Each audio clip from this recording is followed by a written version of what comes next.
Hello, everyone, and welcome to Let's Take a Stab at It. I'm your host, John Hoyer, and with me is... Jason Barch, and with us is... Hey, what's going on, guys? It's me, Trevor. What's everybody doing tonight? Trevor with a fresh webcam. We can see him for the first time in stab history. Yeah, we can see all the weird shit he's doing when we're recording. I know, I'm like flopping around like a fish, you know? For those at home, we've realized that when Trevor makes a really corny joke, we get to see how embarrassed he is afterwards. So it does help a lot. Like, he's in on the joke a little bit. We're also not totally convinced he's been present the entire episode. So this is for accountability more than anything. We're like Amazon warehouse where we want to make sure we can watch every movement of it. He's just like playing Xbox and Trevor. Oh yeah, gosh, yeah, the knife with the guy in it, yeah. You just hear a distant boom, headshot.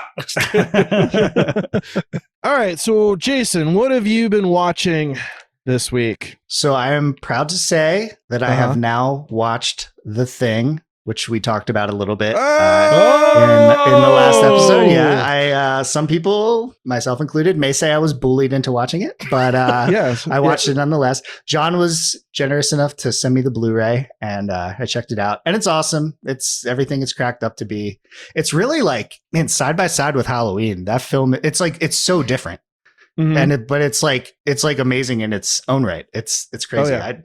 And the effects really hold up. I thought, that's like the way the thing contorts and all that jazz. It's still so gross watching it. Yeah, it's horrifying.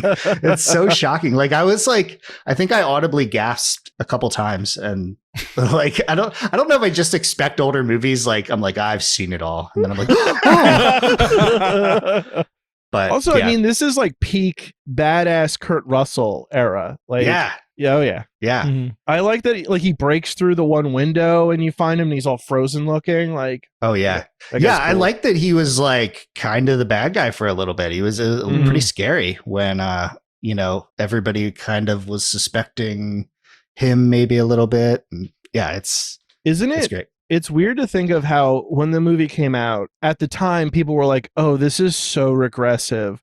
We had E.T. and like that was an enlightened version of aliens. And then they go to The Thing and they're like, we've done this before. And like now it's considered like his maybe John Carpenter's best movie, one of the best movies of the 80s, I would say. I agree. It was great. Yeah, the thing I love about it too is just the sheer paranoia of like the situation, but also in an isolated area. Like, I mean, yeah, they have all of Antarctica, but they are isolated in that just their shelter. But it's also like they use it as a way of like, it's almost like also they're kind of happy that this is happening right then and there because it's like, well, we can't let it get out from here. Right. Because if it was to go into the rest of society, it would keep going and take over and all that stuff. That's what's so eerie about the ending is like, you're not quite sure, like, if one of them might still be the thing. And it's just, I thought that was really cool. And what does Kurt Russell say? Like, oh, we can just wait and see. Because either they're going to die or one of them's going to live on. Never know. And also, I think another, obviously, one of the best scenes is when they are testing the blood out. Like we don't know who has it, and with like what Trevor was saying about the paranoia, they don't completely let you know who is the thing or whatever, so you don't quite know the full progression or how it completely works. It's just like you're kind of in the dark as well. Yeah, and I loved how they let that blood scene, which basically what happens is Kurt Russell ties everyone up and gets a little sample of their blood, and then he like touches it with a hot wire basically, and the thought process is that every part of this thing, the creature, is like its own living organism. So in theory, the blood will freak out when it's burned. But I love how they let that scene almost play out in real time, how they like it would have been very easy to like test one or two and then like have like a freak out, but it's like it almost gets to the point where you're like, is Kurt Russell crazy? Like, is this even gonna work? Yeah. And it's just like, I love how they like kind of kept playing it off, and you get to see everybody's reaction. Like, because even like the people don't even know, like, am I a thing? I don't know. Like, right. Just, you get to see. Would you even know that you were like? Would you know? I don't know. Yeah, that's a interesting thought. I mean, we just went through a whole pandemic, still going through, I guess, with not fully knowing, like, you know, the ins and outs of like the coronavirus and whatnot. So, you know, it's easy to hop into that like mindset and the paranoia that it creates. Absolutely. No, it was great. I loved it. So thank you for bullying you. Yes. Bullying me. Encouraging me, I guess we'll say. I just like the idea that I've like unlocked the best way to get you to watch something is to buy it for you. Like if it's a good quality Blu-ray, you'll be like, well, I guess I have to watch it on my 4K TV. Yeah, why not? Why not? So what have you been watching, John? All right, so I'll be pretty quick on this. So I heard this before. Fuck you, Jason. All right. So over the last like 2 weeks, I've been watching the kar-wai Blu-ray set that I got. That's from Criterion. It's like got 7 of his movies. Most of them are excellent. If you haven't seen a kar-wai movie, definitely check out In the Mood for Love or Chungking Express like first. I think those movies are probably his best. Yeah, they're both fantastic. Those are other movies that I was bullied into watching but more so Liam, one of our previous guests. And you had a little bit of a part in it, John. A little bit. But they're very good. They're very good. No, it's interesting though, because I actually, a bunch of them I rewatched. And this time around, I was like, even though I've seen them before and I liked them before, I was blown away this time. I think 2046 in particular was incredible. Aside from that, for like an actual horror thing to talk about, I watched the movie Event Horizon, which I don't know if anyone's seen that.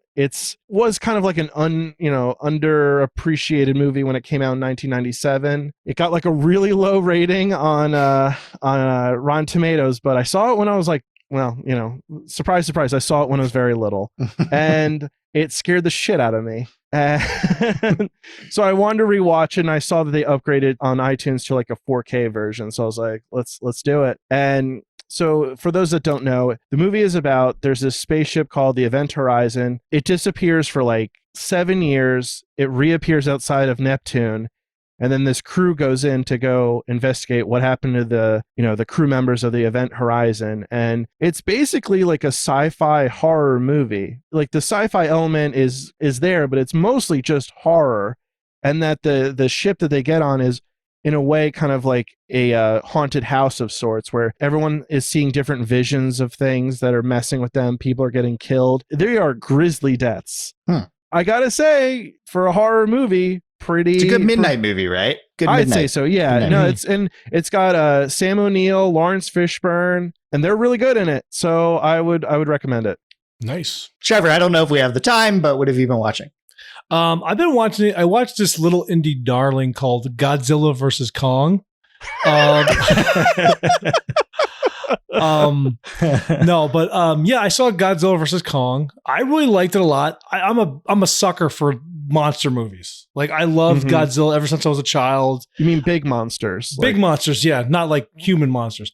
I just love monster movies. I love the current monsterverse that's going on. I liked it. I think Godzilla vs. Kong, it kind of eliminates some of the problems that the current films had. And they kind of like, they pretty much gave what people they wanted, which is the monsters fighting, Godzilla and Kong fighting. And, it's a good amount of fighting too. It doesn't take itself as seriously as that one that came out like 5 years ago or whatever, does it? Like no, that one was like really dark and just very serious. I'm like, this is a Godzilla movie.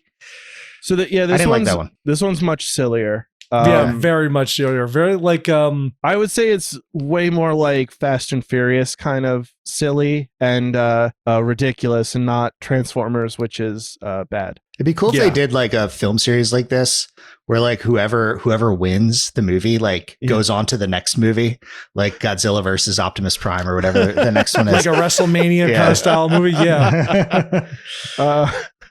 Godzilla is 3-0 heading into this movie.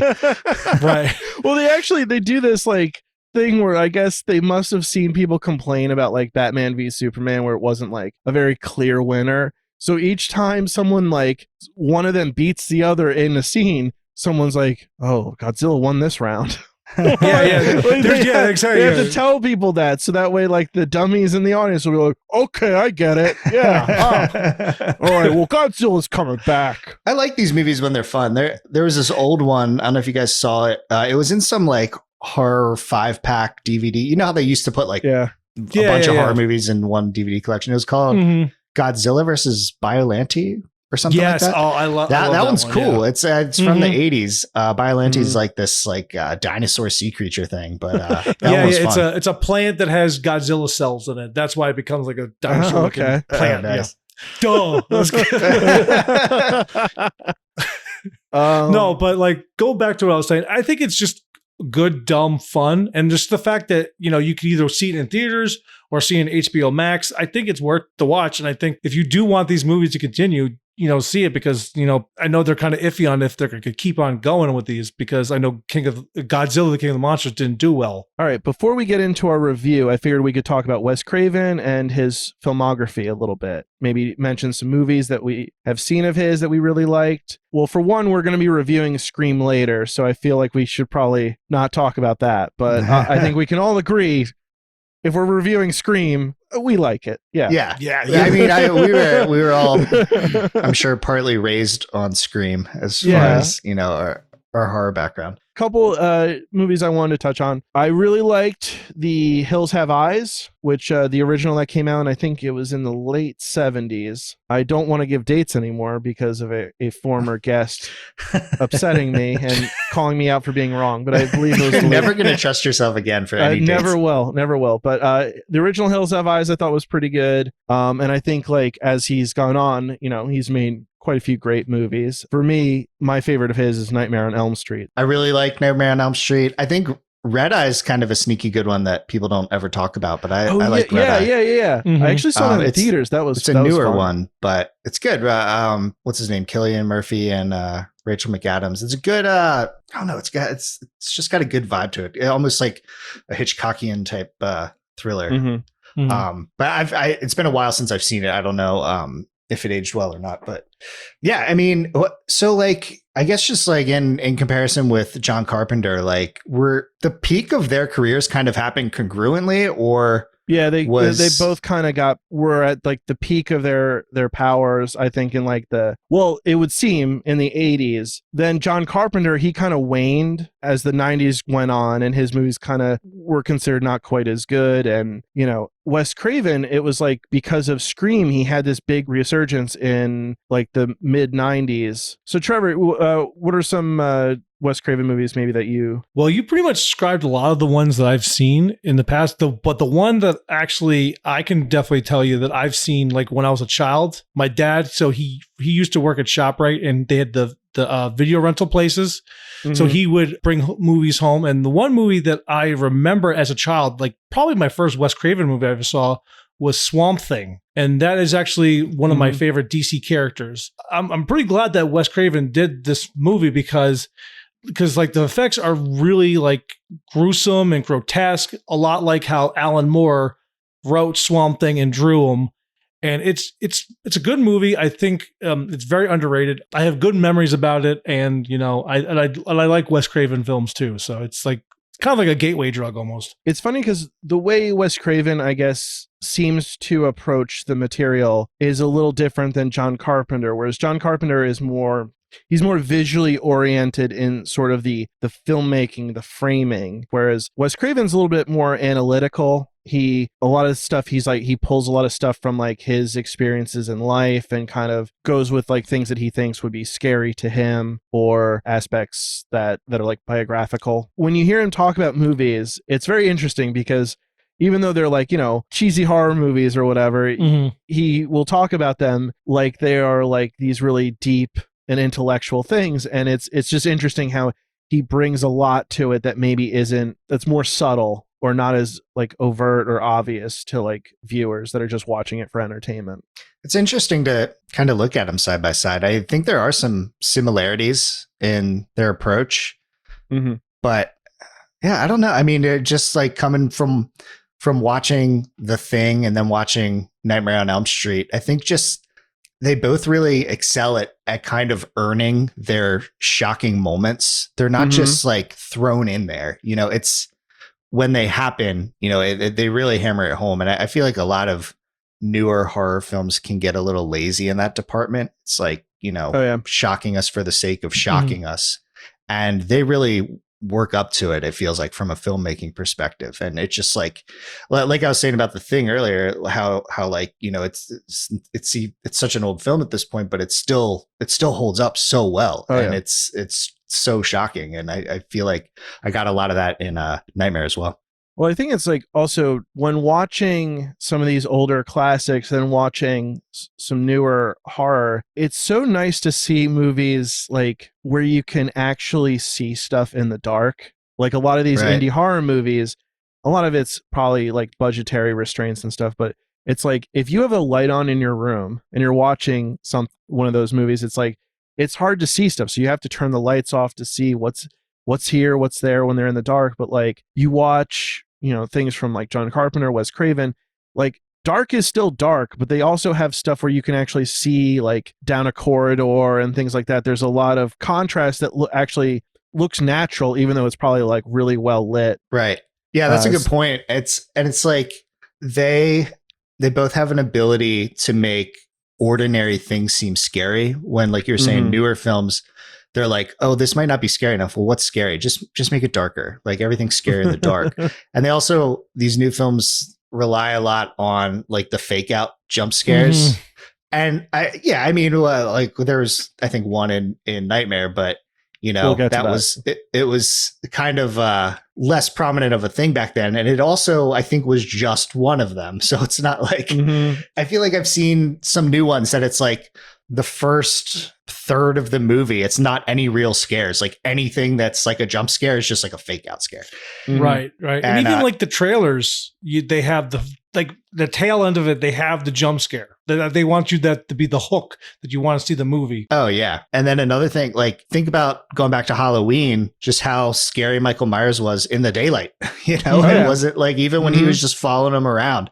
So it's also like the techniques that they use, pretty classical stuff. Just you see something with like an outline beside the camera. So you see it's like kind of a perspective shot what Michael is looking at, you know, and it just feels creepy to see someone who's being watched and they don't know it. Or with like Nightmare, I think they have a lot of shots that it's questionable if you're in a dream or not, you know.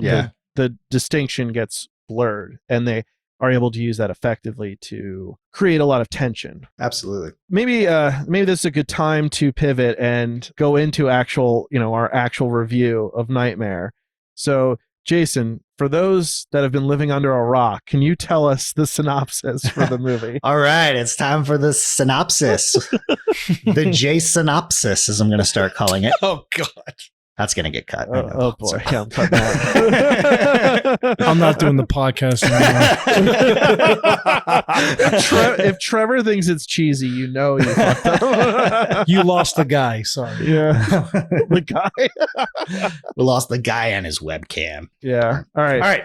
A group of teenagers start having similar nightmares in which they're hunted by a disfigured man with knife hands named Freddy Krueger. The group soon realizes that these nightmares have real-life consequences.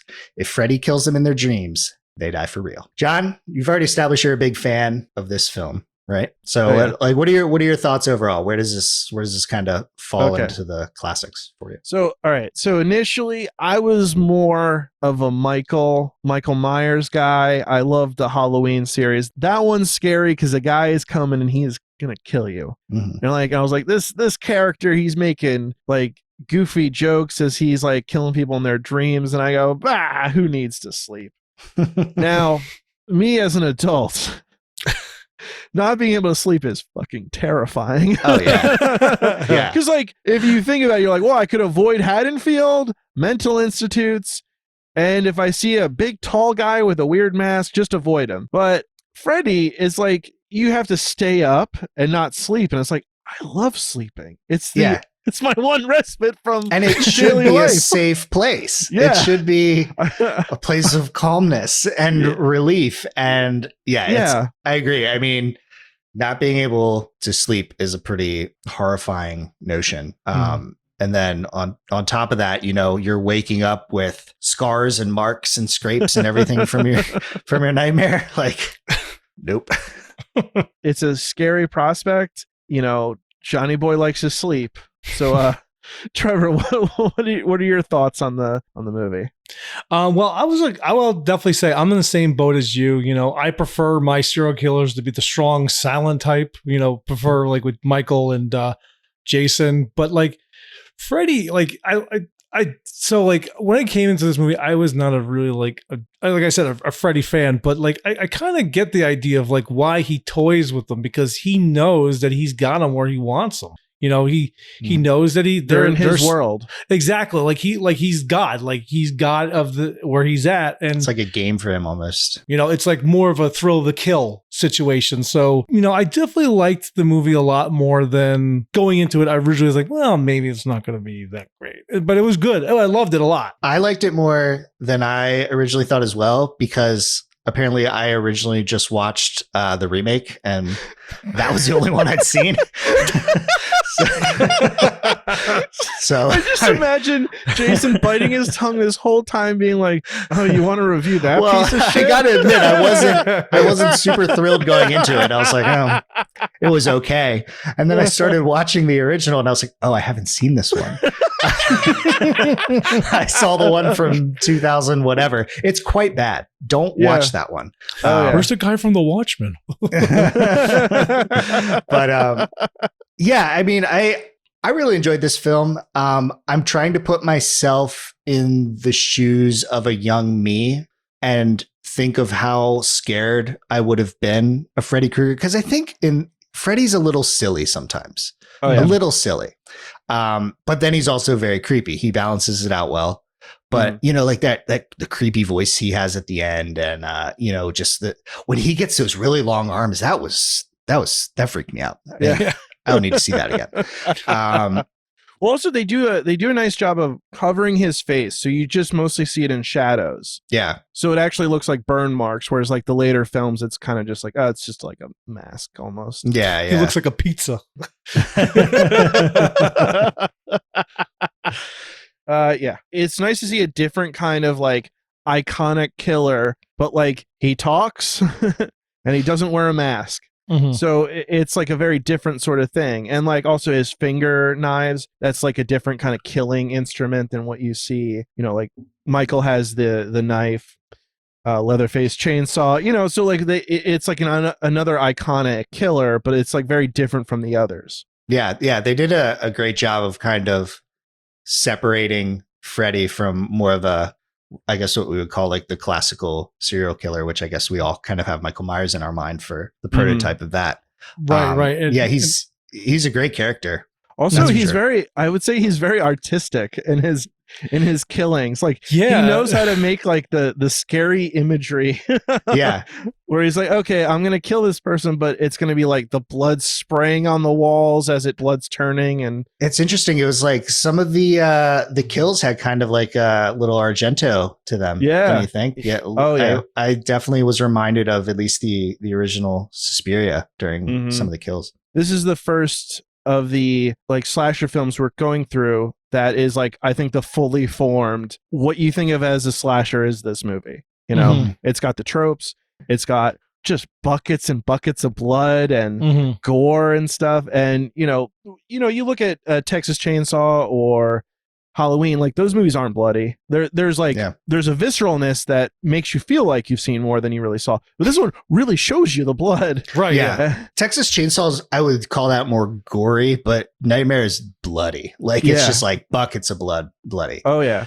And it's also nice that the premise allows for kind of it's just an artistic angle of how to express some of this, like ways to scare people in this like bizarre imagery. Yeah. And another thing I want to touch on before we actually get to like going through the plot of the movie, I want to bring up that it kind of reminded me a little bit of like Stephen King's books a little bit, in that it shows like childhood trauma. And a lot of times that childhood trauma is invisible to the adults.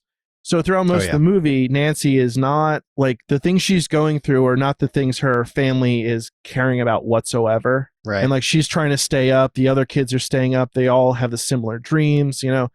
So you have this kind of element there. So you have that. Then you have consequences of what the adults did to Freddy, and like kind of like the sins of the parents are, you know, brought upon the kids. And like if you think about anything to do with like child abuse and stuff, a lot of times that stuff, there's like a cyclical nature to that. And then also I was seeing something else where it was like Freddy is kind of like almost like the ultimate boogeyman. They go to bed and they're not safe. Their parents can't protect them from this predator. Yeah, not only can they not protect them, they also really aren't receptive to them when they tell them what's happening. They're like, "Oh, you're just a kid. Just you're blowing it out of proportion." Yeah. It's the same thing sometimes with trauma. It's like, well, they're a kid. They thought it was this or that, you know, and then the child is kind of left on their own to, you know, just go through this nightmare essentially on, you know, on their own.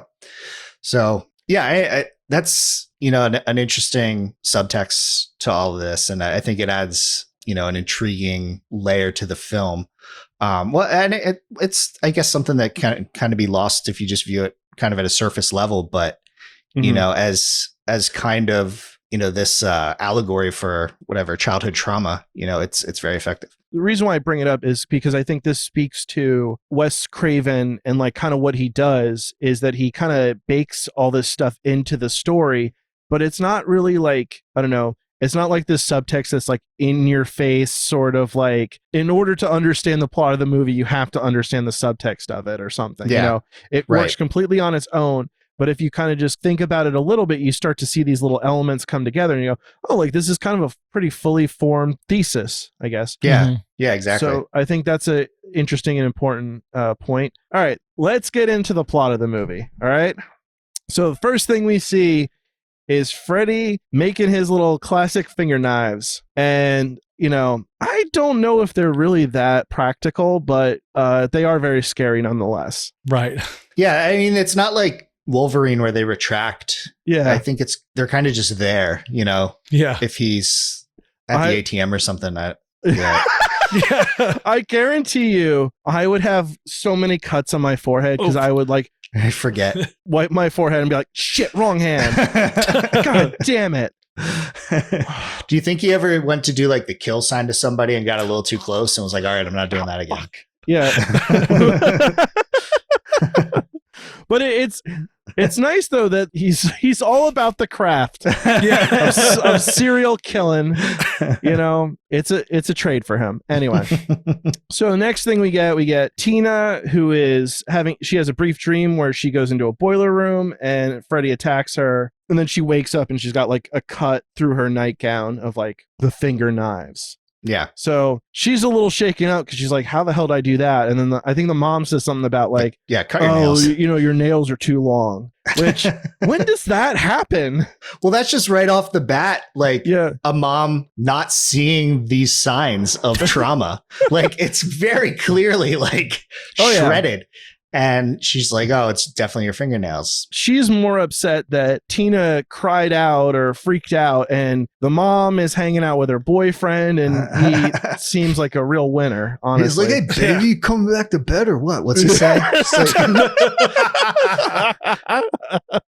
Who says that? I don't remember what he looks like, but I'm just, in my head, even though I just watched it again last night, I'm just picturing Dennis Franz in like a wife beater shirt or something. The next day at school, she is a little shaken up, telling her friends about it. And, you know, so we get to meet her friends, Nancy and Glenn, Nancy being the main character, Glenn being Johnny Depp in his first movie role. Correct? Oh, yeah. So boyish. Oh, he looks like a normal human back then. Look at that, you know, so that's cool. I love that also that like, we'll get to this later, but Glenn is quite the fuck up throughout this movie. Oh yeah. Big time. We're introduced to them, and Tina has a boyfriend named Rod. Oh my God. Which I don't know, has anyone met a good Rod? Is anyone named Rod like still around? I don't know. That's an appropriate name for him. He's a real Rod. Man, like he's literally the worst human being I've ever met, and he's not real. Like at first I thought he was just like sexually harassing Tina, and then it's like turns out it's, you know, her boyfriend. Well, you know, there's something weird when like later on she tells the friends like, hey, you guys are going to stick around, right? You can't like leave me alone with this guy. What the fuck? So the main plot starts and we find that Tina's mother is going to be out of town. So she has Nancy and Glenn come over to keep her company because she's scared. We find out that Nancy and possibly Glenn both had the same dream about Freddy Krueger, and none of them take it to be like, they think, oh, what a weird coincidence, and not like, well, that's really fucking troubling. Yeah. If I like, it was always an irrational fear of mine when I was younger. If I like had the same dream as someone, like that it had something really profound. Yeah.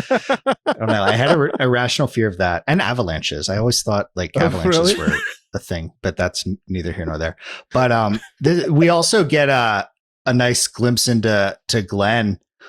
Just being a royal screw up because he like is trying to pretend that he's at his uncle's house, which is by like what, a train station or an airport or something. Airport, and he has a little sound effects tape queued up, but he calls his mom before he even puts the tape in. Like he called her. Yeah. He's like, hey mom, I'm here, like fumbling through the tape. And then like the sound effect itself is like 10 seconds long. So it there's goes a into car other crash. Yeah. I'll call the police, Mom. I gotta go.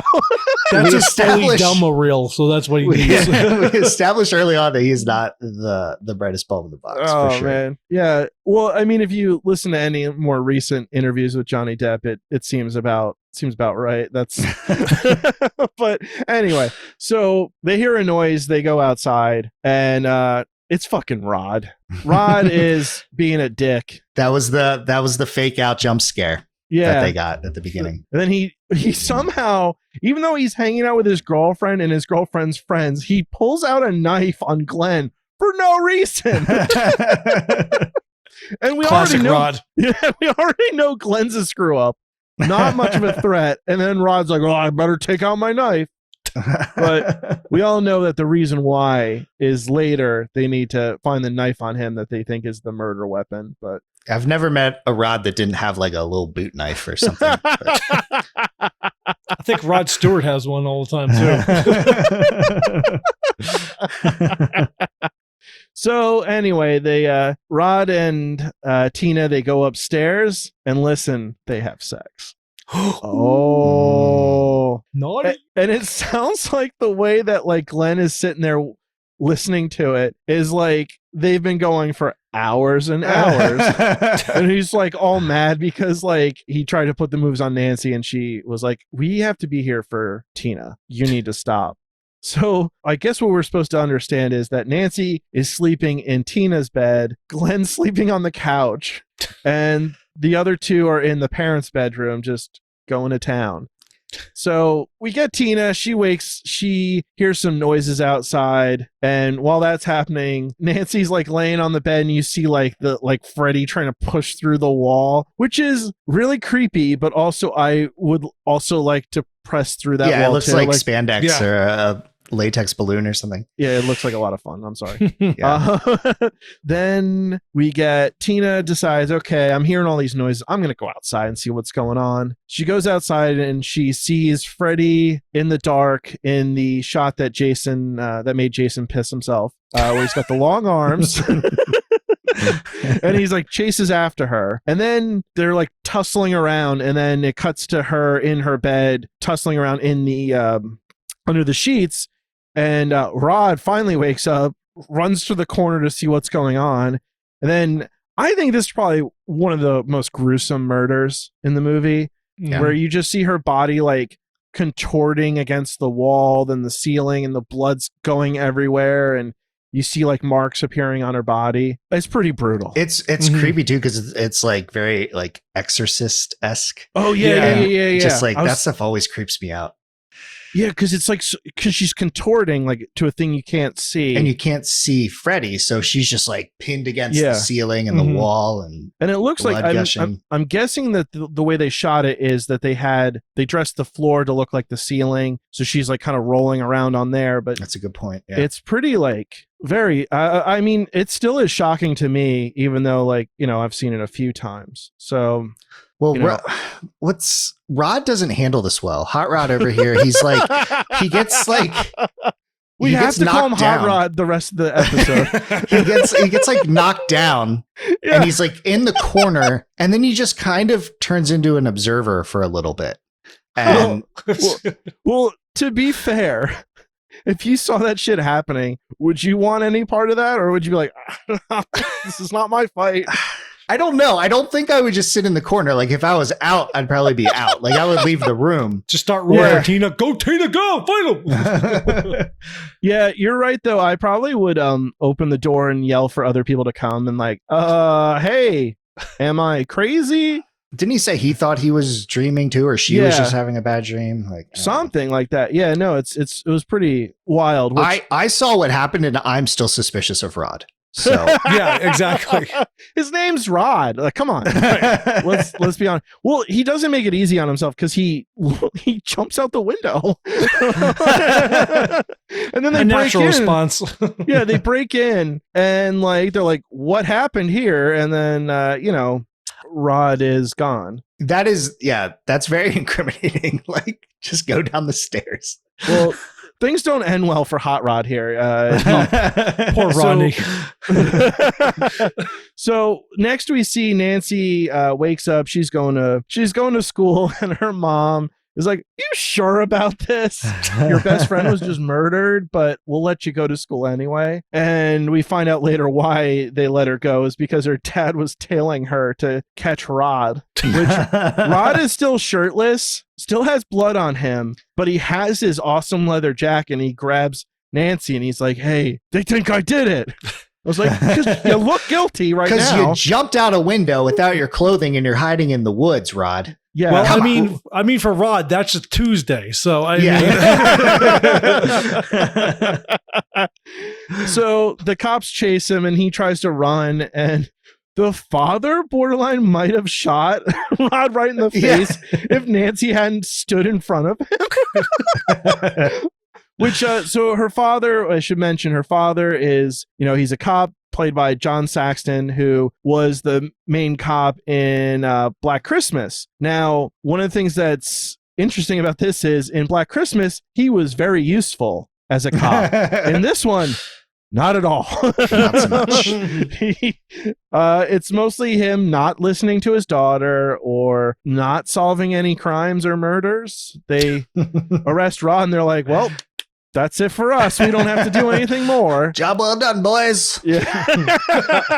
Let's go to the bar. Well, there's like a large portions of this movie where he meets up, so he goes somewhere and then he sees his daughter there. And it's like, you live in the same house. How are you always running into each other somewhere else? So, well, I think that also shows the point of like him not being aware of anything about like the inner life of his like daughter or what she's going through. Mm-hmm. Mm-hmm. Next we see Nancy. She's in class, and I think this scene is pretty fucked up where she's sitting there and she kind of falls asleep. Okay, let me backtrack for a second. One of the things I like about how they have these dream sequences, it's never like, a lot of it's not completely someone falling asleep and then it's like, oh, we're in dream space. It's like someone sitting somewhere, then all of a sudden something weird happens and you're like, oh, she's probably dreaming now. Yeah. So you don't really see them like dozing off. Yeah. Right. So she's sitting in class. She looks over and she sees Tina in a body bag, all bloody, and then like this blood trail, and she follows it, down to the boiler room. That was a creepy shot, by the way, when you like first see Tina in the bag. Oh yeah. Yeah. So creepy. Yeah. I think like just because we were talking about this before about some of the other movies that they would come up with some of these ideas of like, what would be something that as a normal person you wouldn't really think about certain like aspects of like a murder scene or whatever. And like a lot of these horror movies really do well is when they come up with ideas or shots of things that would be like, yeah, if you're a coroner, you would see someone in like a body bag and there'd be some blood in the bag or something like that, you know. But, you know, a normal person maybe wouldn't really immediately think about that. But then you get this imagery in there that's really striking. Yeah. And it's like standing up in a body bag too. Like yeah. Not great, Bob. No, thanks. So she follows the body bag, the trail of blood. So she goes to the boiler room, which is always good things happen there, you know. So inside the boiler room, Freddy's messing with her, and then she burns her arm on one of these like pipes, and then she wakes up in class. And surprise, surprise, the burn is still on her arm. So she realizes what happens in dreams happens to her real body. So right. And that's something that Tina probably could have and should have tipped them off to, the fact that she was sliced up at the beginning. What's interesting too is that like she's burned, and that's almost what wakes her up. So it's interesting that they don't wake up more when they're like traumatized in the dream. Like if a burn can kind of wake her up.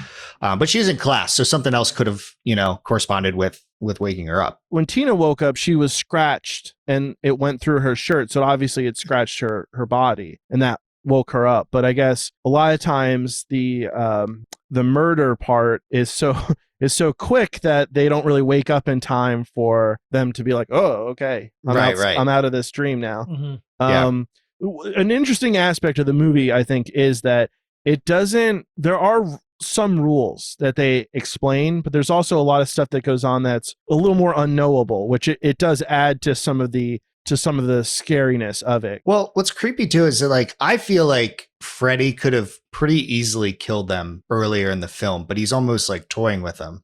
Like he knows they're gonna have to fall asleep again. You know, he'll chase them and get his fun in, but I don't know. I feel like Freddy's a little more capable than what the early. I don't know. I just feel like he takes pride in messing with them. Well, I feel like. it does seem, I think it's explained later, that it's probably that he gains more power from their fear. So him killing them isn't ultimately the main goal. It's kind of like getting as much fear out of them as possible, and that when he kills them, that makes other people scared. Yeah. So it's like almost like a thing that needs to occur, but the scare portion is more what he is going for than. Yeah, and he's just charging up a little bit. Yeah, just a little Kruger charge up.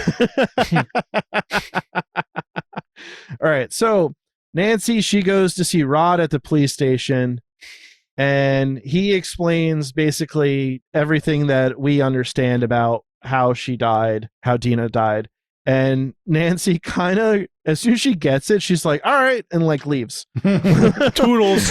I'm like, if you're Rod, it's like, you believe me, right? Yeah. And then she leaves. Like, I don't know where. Am I getting out of here? Yeah. Can you talk to your dad, please? Are they going to give me my knife back?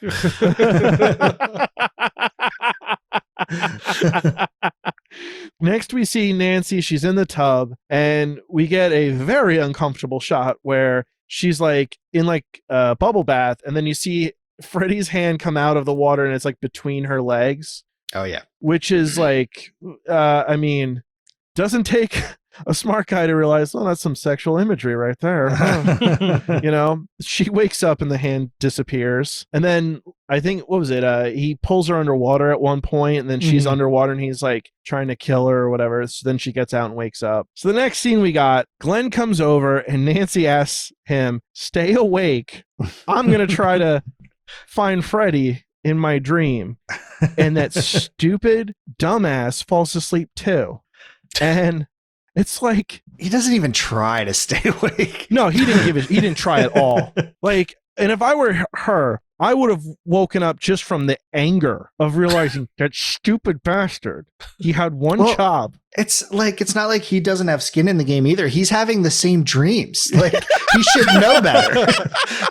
He's such a fuck up. He doesn't even realize that he's next. Well, he might be up late at night, practicing, his, stereo thing with, like, well, I need to make sure it's at the airport. So let's make sure the airplane plays sound.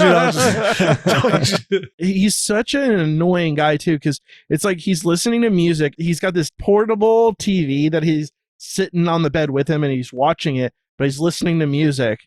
And it's like, pick one thing, buddy. Like, yeah. All right, come on. Anyway, he's not even a weenie either. You can't. Like, he's like a jock. I don't even think you can. Yeah, you can't even dub him as a weenie. He's like just like a dumbass. He's a dumbass. That's correct. Yes. Like, I gotta say, people don't say dumbass as much as they should. Yeah. If you see two people arguing and one person calls the other one a dumbass, you don't think, oh man, why is that guy mad? You go, what did that dumbass do? So, he's a dumbass. This is now canon for our podcast. Red Foreman was ahead of his time. He knew. He knew. So anyway, in the dream, we get Nancy's walking around. And I think she goes to the jail police station and sees Rod in the jail cell. And then Freddy's about to kill him or something. And then he looks up and sees Nancy and decides to chase after her. And so he chases after her and into her room, where in her dream, Glenn is sleeping as well.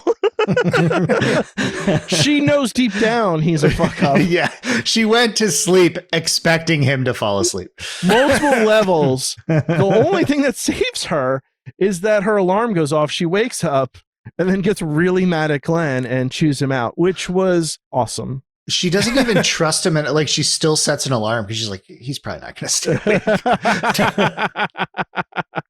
And then she decides, oh shit, is Rod going to be okay? So she like runs to the police station, and while all this is happening, Rod was sleeping, but then feels the sheets wrapping around his neck, and he's like, well, that's not good.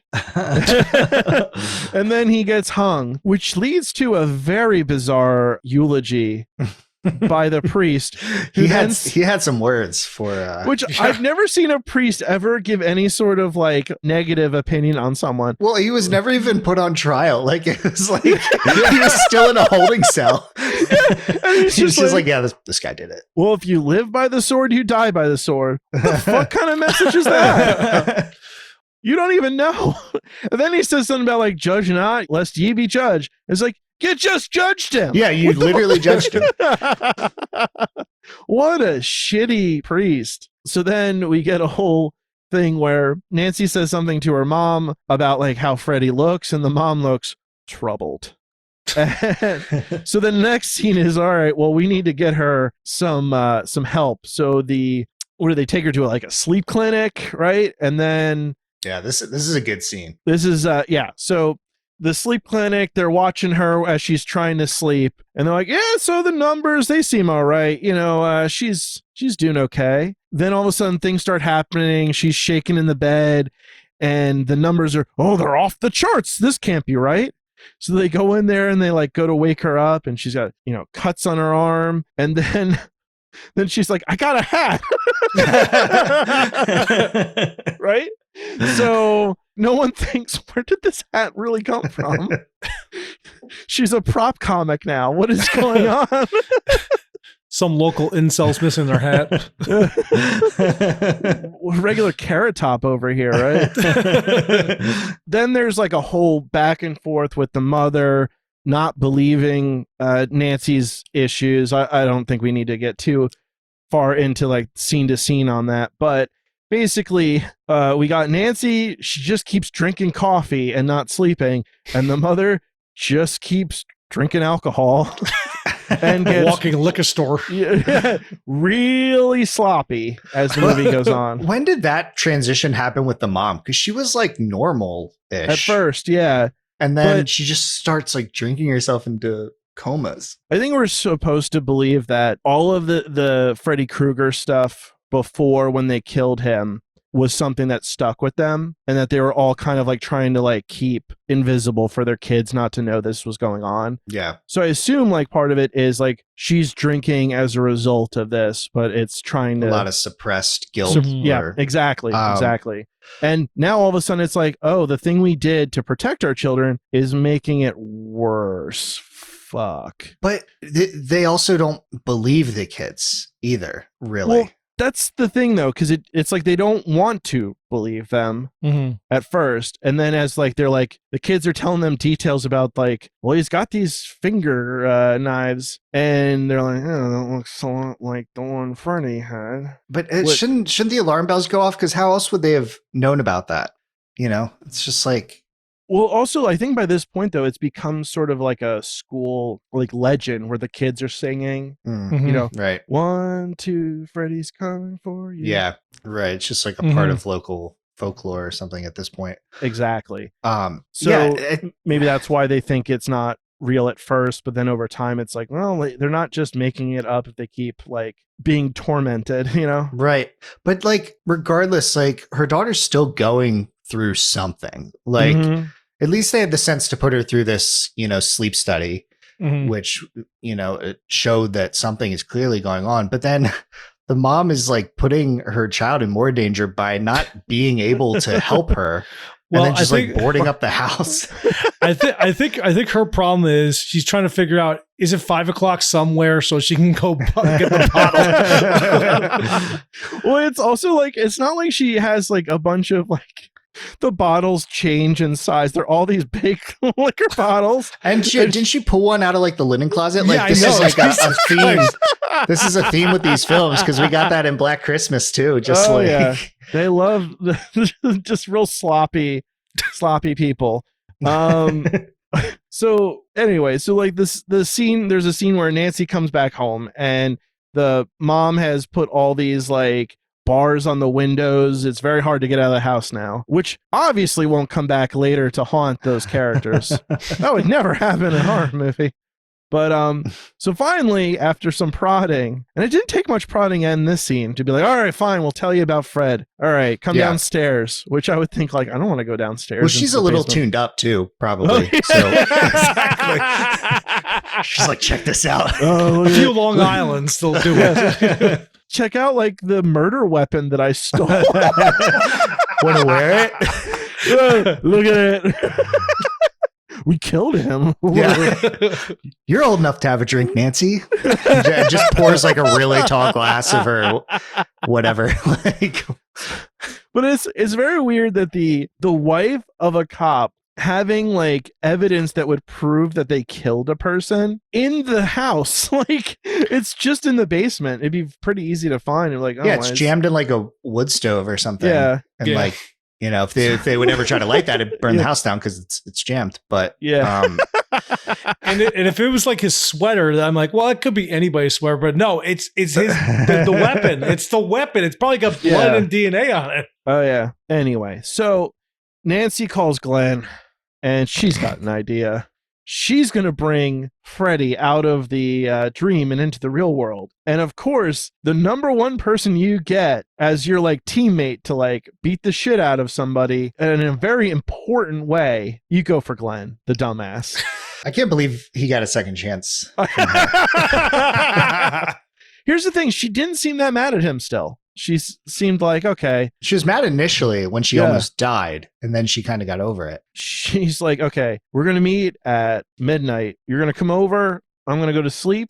You're going to watch me and wake me up if there's a problem. Then you're going to kill Freddy. And wouldn't you know it, that did not turn out that way at all. Because Glenn's parents were like, intercepted the phone call, said, oh, you know, he's going to bed. Call him tomorrow. And of course, Glenn fell asleep again. Yeah. And then he gets such a gruesome death, which was amazing, right?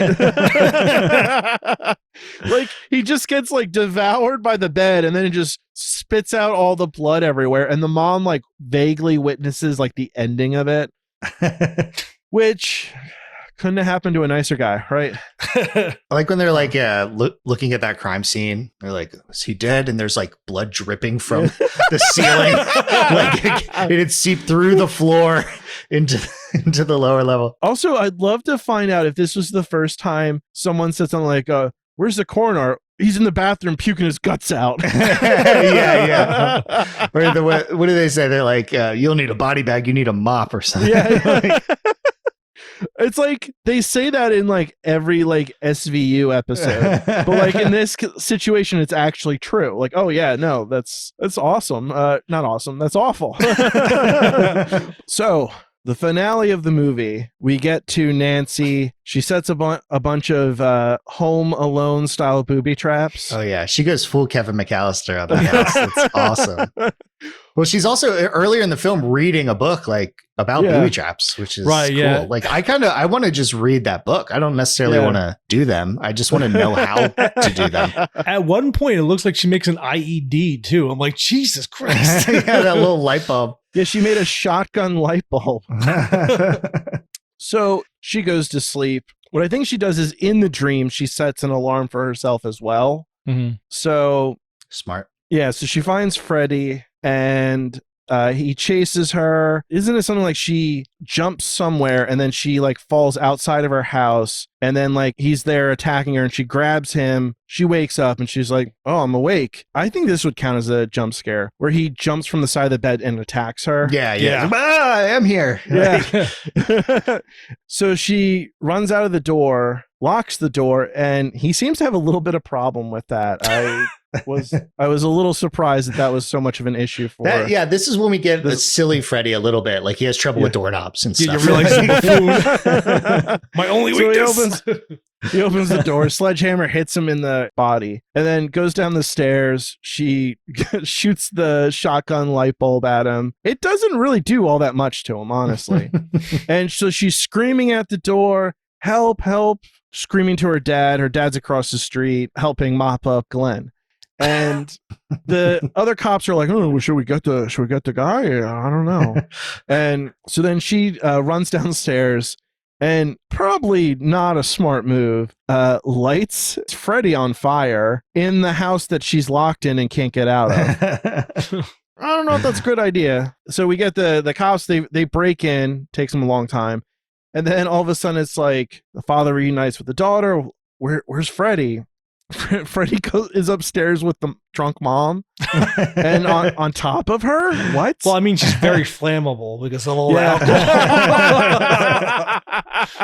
So this is where it gets a little, I think, is like the weirdest part of the movie. Freddy disappears with the mother and she's gone. Mm-hmm. And then the father's like sees it. So now he finally understands what's been going on with his daughter, that Freddy is real and doing this stuff. And then he's like, all right, well, I'm going to leave the room. And then Freddy reappears and we get Nancy. She's saying, what does she say? She's like not afraid of him anymore. It just keeps her back turned to him and then he disappears. He like lunges at her and like disappears as he's lunging. He doesn't have enough like fear fuel or whatever. Yeah, it was almost like he got a little sparkly as he disappeared or something. It was an odd effect. But and then we get to, it looks like a dream. The mom is alive again and she's saying goodbye to Nancy. Nancy gets in the car with her dead friends. They're all dead, but now they're alive. Mm-hmm. And then the car turns into Freddy Krueger and locks her in and drives away. But then also Freddy like punches through the door's like window behind the mom and pulls her into the house again. Very effortlessly. That's yeah. It looked like a dummy or something. Yeah, I was gonna say he was very, very mean to that Sears mannequin. So that's the end of the movie. And so let's get into let's contextualize this a little bit in the slasher genre. So this movie came out in 1984, correct?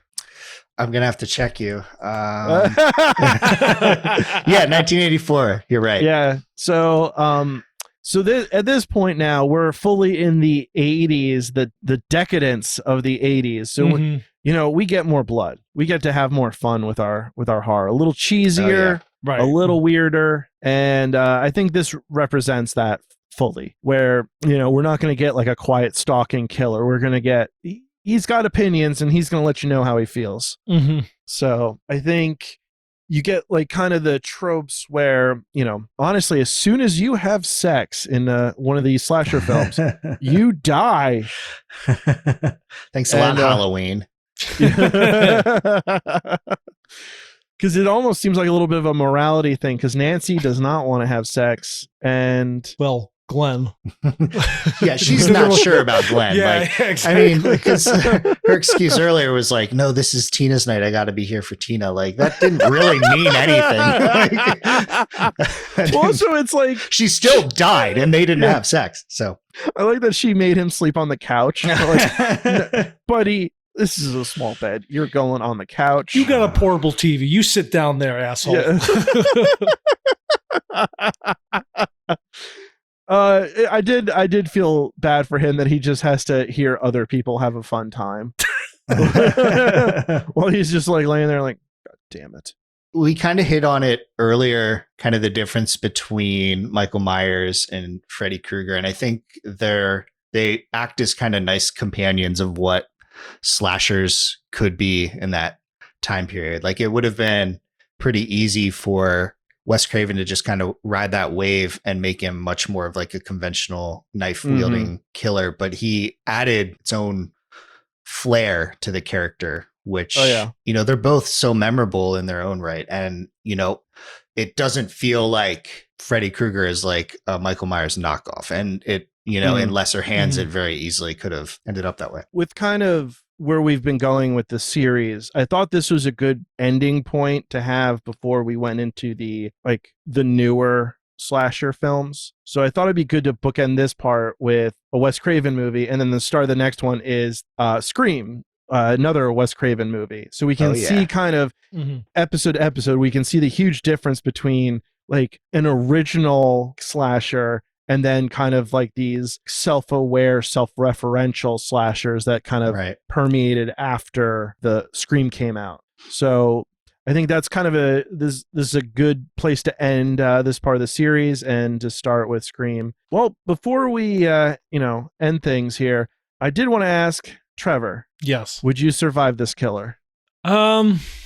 I probably would, but I might survive on a technicality based on the fact that a lot of my dreams are pretty dumb and like very belittling, because like even like being they're belittling to you. Well, think about this. I'm still having dreams where I'm like I'm late for college, or I'm showing up to college classes like in my underwear and shirts, and Freddy be like, I don't want anything to do with this crap. Like Freddy's naked in your dream, and he's like, come on, dude.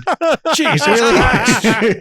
Have some decorum. No, I'm done with this guy. I'm always naked in his dreams. I think he's like, wait, so hold on. So your technicality is you'll out embarrass Freddy Krueger?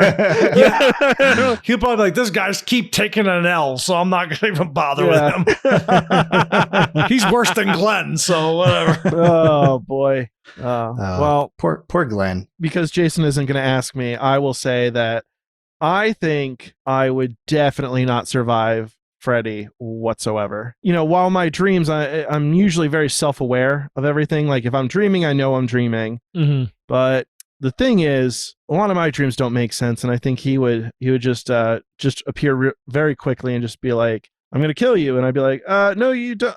I'm dead." So my reaction time is very bad. So he would get me. Jason, what about you? I'm a pretty light sleeper, honestly. And I'm kind of in the same boat where I like kind of know when I'm dreaming. So I don't know. I feel like I would wake up more often, and just, I think he'd kind of get tired of waiting around for me to get into deep sleep. Oh, and, Jesus Christ, you didn't go to bed yet. He's watching another movie on their TV. It's like 3:30 in the morning. Like, sorry, this guy's not going to bed. He gets bored. You're getting Freddy when he's tired. Yeah. He's not trying as hard. There's like, you go into the boiler room, and certain areas of the boiler room are just like white panels because he forgot what goes there. Whatever. Or like I'm dreaming and like Freddy is sleeping in my dream, and I'm like, okay, I'm just hanging out. I mean, one thing to think about though is Freddy seems to like children or adolescents. We are all adults, so maybe we just wouldn't see anything Freddy does. We would just sleep and tell other people like, oh, it's not real. Stupid. So we would be the parents not believing the kids. Yeah. I mean, that's my hope anyway. Because I want to sleep. To quote Michael Jordan, fuck them kids. Is that a... Yeah, it's a direct quote. Who was the guy that said, how's my ass taste? Shaquille O'Neal. Yeah, he said that to Kobe, right? Yeah. Hey, Kobe, how's my ass taste? All right, that does it for this week's episode. Please remember to rate, review, and subscribe. Next week, we will be reviewing Scream. Until then, stab you later.